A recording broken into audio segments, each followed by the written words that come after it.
भारत गौरव आचार्य श्री पुलक सागर जी गुरुदेव के प्रवचन और धार्मिक कार्यक्रम देखने एवं सुनने के लिए जिन शरणम मीडिया चैनल को अभी सब्सक्राइब करें और बेल आइकॉन पर क्लिक जरूर करें। एक बेटी मेरे पास आई, बोले महाराज मेरी मम्मी बहुत खराब है। तो मैंने कहा बदल ले। अब क्या कर सकता हूं मैं, खराब है तुम। मैंने कहा क्यों खराब है? बोले मेरे पापा बहुत खराब है। मैंने कहा सब खराब है, तू एक अनोखी पैदा हुई घर में। मैंने कहा क्यों खराब है? बोले देखो ना, मेरा भैया 12 बजे रात को भी आए तो मेरी मम्मी कुछ नहीं बोलती है, मेरे पापा कुछ नहीं बोलते हैं, वो कुछ भी पहने कुछ नहीं बोलते हैं, मेरे पहनने पे रोक लगती है। मैं लेट घर आ जाऊं, 5 मिनट स्कूल कॉलेज से 10 प्रश्न पूछे जाते, कहाँ थी, क्यों गई थी, क्यों लेट हो गई। विचार करिए, मैं कुछ भी करूं मेरे कपड़ों पर रोक है, मेरे बोलने पर रोक है, मेरे घूमने पर रोक है, मेरे यहां वहां जाने पर रोक है।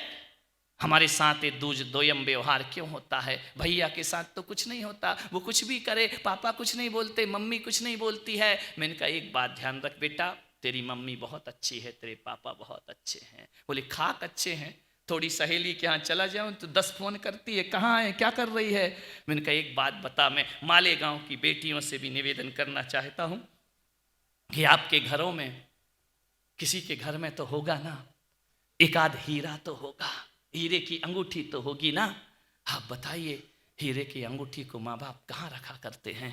एक डिब्बी में रखते हैं ना, डिब्बी के ऊपर एक डिब्बा होता है, डिब्बा के ऊपर एक डिब्बा होता है, फिर वो अलमारी में जाता है, अलमारी के अंदर लॉक होता है, लॉक के लॉकर के अंदर एक और लॉकर होता है। कितने संभाल करके हीरे को रखा जाता है। हीरे को ऐसा नहीं रखा जाता है। लेकिन जब बाजार से सब्जी भाजी लाओ तो बताओ किस लॉकर में रखते हो? बेटी बोली वो तो ऐसे ही डाल देते हैं डोलची में। मैंने कहा एक बात याद रख बेटा, जो सब्जी भाजी हैं वो बेटे हुआ करते हैं, और जो हीरा है वो बेटियां हुआ करती हैं। ध्यान रखना, बेटी हीरा है, हीरे को संभाल के रखना पड़ता है।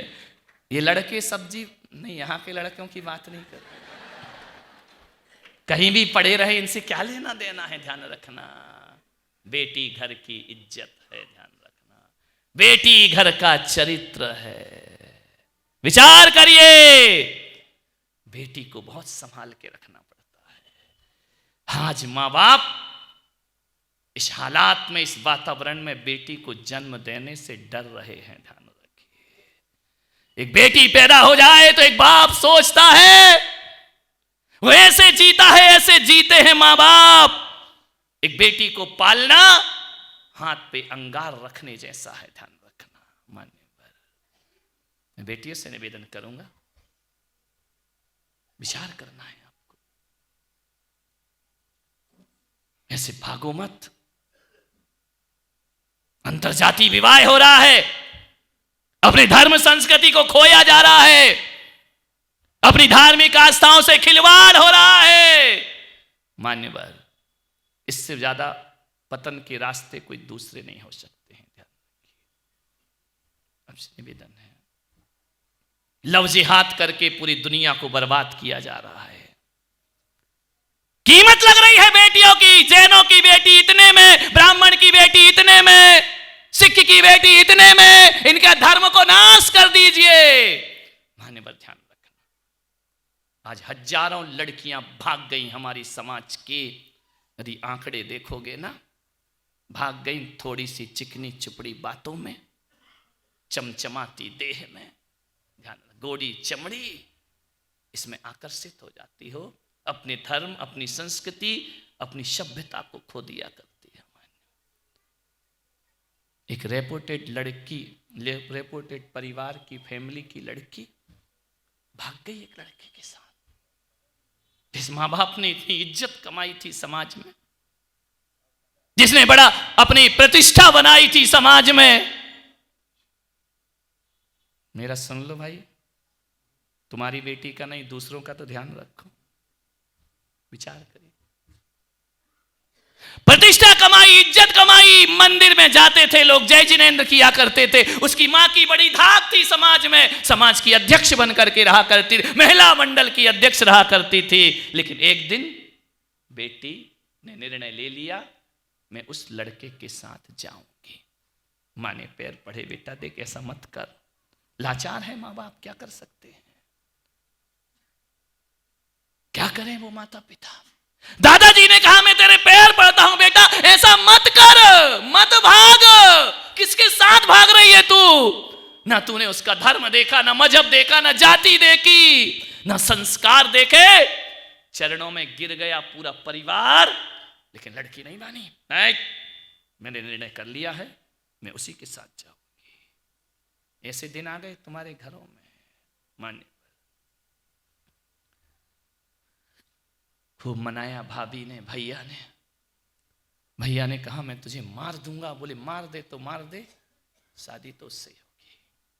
भाग गई उस लड़के के साथ। मालूम है, अहमदाबाद की घटना है, भाग गई उसके साथ। जैन परिवार की लड़की, जिसने कभी जिंदगी में हिंसा नहीं देखी, जिसने कभी चींटी को नहीं मारा, भाग गई उस लड़के के साथ जो मांस का व्यापार करता है। ध्यान रखना, सोचना है आपको। उसकी मां ने कहा बेटी जरा इतना तो देखती, तू किसके साथ जा रही है, तू कैसे रहेगी? बोले मम्मी, उसने कह रखा मैं तुझे मजबूर नहीं करूंगा। तेरे की ऐसी बुद्धि मारी जाती है तुम्हारी, ऐसे प्रेम और वासना में खो जाते हो। बोले मैं तुझे मजबूर नहीं करूंगा, तू आराम से रहना, तू अपना धर्म पालना, मैं अपना धर्म पालूंगी। मान्यवर सोचिए क्या नजारा हो रहा है हमारी समाज का, क्या स्थिति हो रही है हमारी समाज की, कहां पहुंच रहा है हमारा समाज।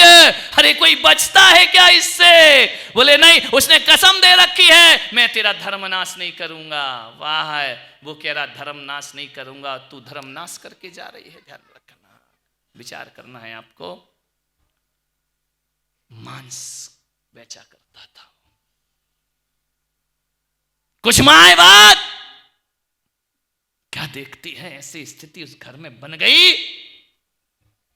कुछ दिन तो उसे अलग लगा, धीरे धीरे रच पच गई, वो भी मांस की दुकान में बैठ गई। विचार करना है आपको। ये मेरे महावीर का धर्म, हमारे धर्म की अहिंसा। मान्यवर, एक दिन वो फोन करती है, संस्कार थे खून में तो करुणा भरी थी, दया भरी थी बचपन से। इतने भी ज्यादा नहीं गिर सकता कोई इंसान अपनी इंसानियत से। वह बैठती, पति मजबूर करता, मारता, पीटता उसे, शराब पीता, मांस की दुकान पर बिठाने को मजबूर किया। कुछ दिन तो बहुत अच्छा रखा, नई नई थी, जब जी भर गया उसके साथ वही हालात होने लगे। उसने अपनी मां को फोन किया, मां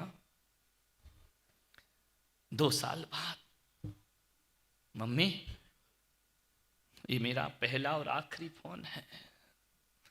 मां ने कहा क्या हुआ बेटा? बोले तू सच कहती थी, तूने सच कहा था, उस समय तूने समझाया था, मेरा मन नहीं, मैंने तेरा कहना नहीं माना, आज खून के आंसू रो रही हूं मैं।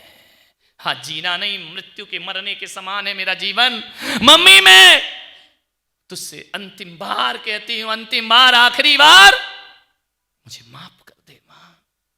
मां तो गंगा की धार होती है ना, करुणा का हृदय होती है। उसने कहा बेटी चिंता मत कर, तू घर वापिस आ जा, छोड़ दे उसे, मैं तुझे फिर अपना लूंगी। उसने कहा नहीं मम्मी, पूरे घर को कलंकित कर दिया मैंने, पूरे घर के माथा झुका दिया मैंने, समाज में तुम्हारी प्रतिष्ठा मैंने मिट्टी में मिला दी। मम्मी बस मेरे एक ही इच्छा थी कि एक बार मैं आपसे बात कर लूं, मेरी हिम्मत नहीं हो रही थी। आज मुझे भैया याद आ रहा है, आज मुझे पापा याद आ रहे हैं, दादाजी याद आ रहे हैं, लेकिन आज मैं कहीं नहीं जा सकती हूं, ना समाज में, ना घर में, ना परिवार में। मम्मी आखिरी बार तू मुझे माफ कर देगी ना? माँ ने कहा ऐसा मत बोल, मैं आती हूं, तुझे ढूंढती हूं। बेटी ने फोन कट कर दिया, आज के बाद कभी फोन नहीं आएगा माँ। और मालूम है वो अहमदाबाद की लड़की पंखे में लटक कर जीवन की आहुति दे दिया करती है। ये प्यार है, ये मोहब्बत है, ये जिंदगी है।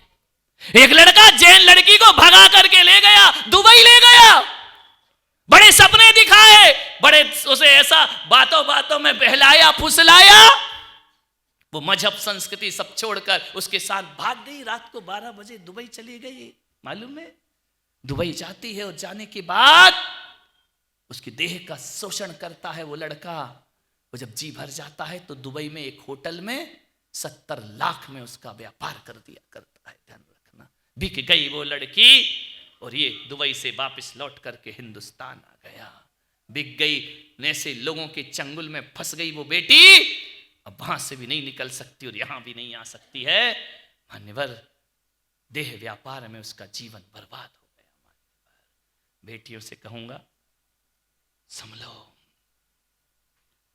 एक लड़की भाग गई मां बाप से, लड़की को बाद में बहुत पश्चाताप हुआ, बहुत रोई, बहुत गिड़गिड़ाई। मां बाप ने कहा बेटा तू तलाक दे दे। मालूम है तुम्हें, एक हिंदू तलाक देता है ना, आधी प्रॉपर्टी देना पड़ती है लड़की को, ध्यान रखना। और तलाक लेते लेते पैरों की चप्पलें घिस जाया करती हैं, तो भी तलाक नहीं हो पाता है। इतना आसान नहीं है।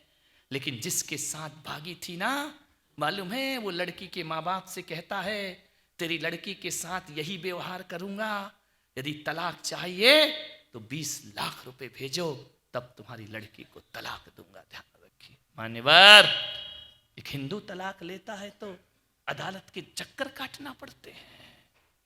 20 लाख रुपए दिए और लड़की छुड़ाई उन्होंने, लेकिन लड़की जी नहीं पाई, इतने सदमे में रही, उसकी जिंदगी पूरी बर्बाद होकर रह गई।